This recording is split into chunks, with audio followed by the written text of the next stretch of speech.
পশ্চিমবঙ্গে পরিবর্তনের পর বাংলাদেশের পক্ষ থেকে শুভেন্দু অধিকারী এবং নবনির্বাচিত বিজেপি সরকারকে লক্ষ্য করে একাধিক হুমকি এবং হুঁশিয়ারি দেওয়া হচ্ছে, যা কিন্তু ভারতীয় সংখ্যালঘু সম্প্রদায় বা মুসলিমদের সরাসরি উস্কাতে সাহায্য করছে। হয়তো ভারত সরকার এই বিষয়ে কড়া সিদ্ধান্ত নেবেন, তা আমার প্রত্যাশা। কিন্তু আজকের এই ভিডিওতে আমি এমন কিছু কথাবার্তা তুলে ধরবো আপনাদের সামনে, যেগুলো শুনলে আপনারা নিজেরাও বুঝতে পারবেন কিভাবে দিনের পর দিন শেষ 15 দিন ধরে পশ্চিমবঙ্গের মুখ্যমন্ত্রী শুভেন্দু অধিকারী এবং বাংলাকে অশান্ত করার ছক বাংলাদেশের পক্ষ থেকে কিন্তু করা হচ্ছে। এবং এমন কিছু প্রথিতযশা ব্যক্তি বাংলাদেশে সরাসরি শুভেন্দু এবং পশ্চিমবঙ্গ সরকারকে আক্রমণ করে কথা বলছে, যা বাংলার পরিস্থিতিকেও কিন্তু খারাপ জায়গায় নিয়ে যেতে পারে। কালকে পাক সার্কাসের ঘটনা আপনারা সকলেই দেখেছেন। অবৈধ নির্মাণ ভাঙাকে কেন্দ্র করে কিভাবে পুলিশের উপর ঝাঁপিয়ে পড়ে পাক সার্কাসের জনগণ, এবং পুলিশ কিন্তু কড়া হাতে পাক সার্কাসের পরিস্থিতি কিন্তু নিয়ন্ত্রণ করে। এবং পাক সার্কাসে যেভাবে পুলিশ এতদিন বিভিন্ন ঘটনা ট্যাকেল করতেন, এবার কিন্তু তার বৈপরীত্য দেখা যায়, যেখানে পুলিশ কিন্তু লাঠিচার্জ করতেও বাধ্য হয়। এবং আন্দোলনকারীরা আসলে বিক্ষোভের নাম করে পুলিশের উপর ইট বা বিভিন্ন ধরনের ধারালো অস্ত্র ছোড়াতে নিযুক্ত হয়েছিলেন, তারা আলটিমেটলি পালিয়ে কিন্তু প্রাণ বাঁচিয়েছেন কালকে পুলিশের হাত থেকে। প্রায় 20 জনের বেশি ব্যক্তিকে কিন্তু আটক করা হয়। কিন্তু এই উস্কানিমূলক চিন্তাধারা এরা কিভাবে এই বাংলাতে ছড়িয়ে দিতে চাইছেন, এটাও কিন্তু আজকের দিনে বড় প্রশ্ন। বাংলাদেশ লাগাতার ভাবে এই পশ্চিমবঙ্গের মুসলমানদের উস্কাতে চাইছেন, এবং আলটিমেটলি বাংলাদেশ চাইছে পশ্চিমবঙ্গের এই সরকার যেন বিড়ম্বনায় পড়েন, এবং তাদের টার্গেটের কেন্দ্রবিন্দুতে এক এবং একমাত্র শুভেন্দু অধিকারী। বাংলাদেশের ব্যারিস্টার, যিনি কথায় কথায় ভারত বিদ্বেষী কথাবার্তা বলেন, তিনি পরিষ্কার বলছেন যে হিটলারের নাৎসি বাহিনী বাংলাদেশ সীমান্তে পৌঁছে গেছে এবং we are in a sleep, অর্থাৎ বাংলাদেশ সরকার এখনো ঘুমাচ্ছে, বাংলাদেশের সাধারণ জনগণ এখনো ঘুমাচ্ছে, এবং বাংলাদেশের ইসলাম ধর্মাবলম্বী মানুষরা নাকি এখনো ঘুমাচ্ছে। ব্যারিস্টার ফুয়াদ পরিষ্কার বলছেন এই কলকাতা হিন্দুত্ববাদী জঙ্গিদের দখলে চলে গেছে। করতেছে বিজেপি জিতেছে এত সিট, ওই সিট, মমতা এত বছর ক্ষমতায় ছিল, ক্ষমতা হারাইছে এই সেই। কিন্তু এর ভয়ঙ্কর দিক হচ্ছে যে হিটলারের নাৎসি বাহিনী আপনার সীমান্তে এসে পৌঁছে গেছে। And as a nation, you are enslaved. কোথাও কোনো তর্ক নাই। এখানে তো একটা ভয়ঙ্কর ঘটনা ঘটতেছে। এটা তো একটা দল না, বিজেপি, যেটা আমার আগের ভাই বলে গেছে।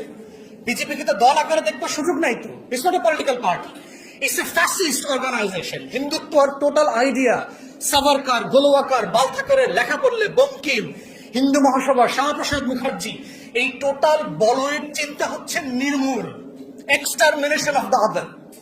অপরকে নির্মূল করে দেওয়া হচ্ছে তার পলিটিক্যাল আইডিওলজি। এবং সেই অপরটা কি?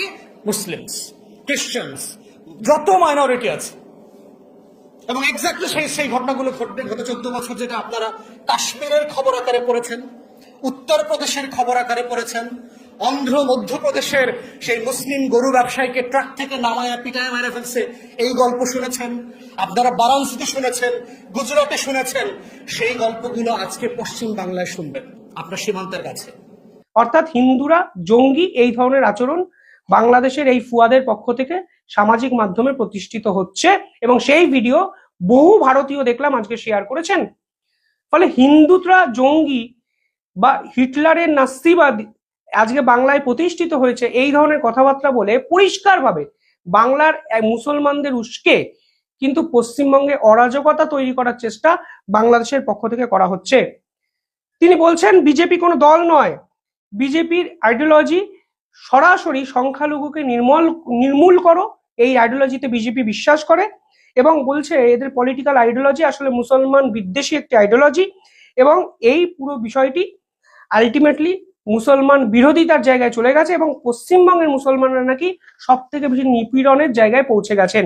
অর্থাৎ তাদের টার্গেটের কেন্দ্রবিন্দু পশ্চিমবঙ্গের মুসলমান, এবং এই মুসলমানদের কোনোভাবে যদি উস্কে সরকার বিরোধী বিভিন্ন কাজকর্মে লিপ্ত করা যায়, তাহলে পশ্চিমবঙ্গে সামাজিক সংকট তৈরি হবে, এবং আলটিমেটলি বাংলাদেশ এই সংকটজনক পরিস্থিতি দেখে আনন্দ উপভোগ করবে। তাই আমার একটা আবেদন, কেউ বাংলাদেশের এই ধরনের ভিডিও দয়া করে শেয়ার করবেন না, এবং এই ধরনের ভিডিও শেয়ার শুধু নয়, এদের কথাগুলোকে যথাযথ গুরুত্ব সহকারে বিবেচনা করে সরকার বিরোধী আমাদের রাজ্যের ক্ষতি হতে পারে, সামাজিক সংকট তৈরি হতে পারে, এই ধরনের কোনো পদক্ষেপ নেবেন না এবং পুলিশ প্রশাসনের উপরে ঢিল ছুঁড়ে আইনকে নিজের হাতে নেবেন না। এটা কিন্তু একটু মৃত্যু ফাঁদ। আপনারা হয়তো ঢিল ছুঁড়বেন, আপনারা হয়তো প্রতিবাদের নাম করে আপনাদেরকে উস্কে দিয়ে নিজে সাইডে সরে পড়বে, কিন্তু আপনাদের কিন্তু এই কনসিকুয়েন্সেসটা ফেস করতে হবে, এটা মাথায় রাখুন। পাশাপাশি কালকে বাংলাদেশের ছাত্র নেতা যিনি দীর্ঘদিন মন্ত্রী ছিলেন, তিনি আবার বলছেন শুভেন্দু অধিকারীর মন্তব্যকে কি সিরিয়াসলি নিতে হবে? শুভেন্দু অধিকারীর বক্তব্যকেও কি আমাদের সিরিয়াসলি নিতে হবে? আর আসলে শেখ হাসিনা তো আমরা যতদূর জানি যে ভারতের মধ্যে এখন এক ধরনের অবরুদ্ধ অবস্থায় মানে আছেন আর কি। তবে আমরা দাবি করব এবং আমরা সরকারের কাছেও দাবি জানাচ্ছি যে শেখ হাসিনাকে, যেহেতু তিনি ফাঁসির দণ্ডপ্রাপ্ত আসামি, বাংলাদেশের কাছে ফিরিয়ে দেওয়ার জন্য, এবং শুভেন্দু অধিকারী যদি চান তাহলে শেখ হাসিনাকে নিয়ে বাংলাদেশের এয়ারপোর্টে পাঠিয়ে দিতে পারেন, তারপরেরটা আমাদের টেরিটরির মধ্যে আমরা দেখে নিব।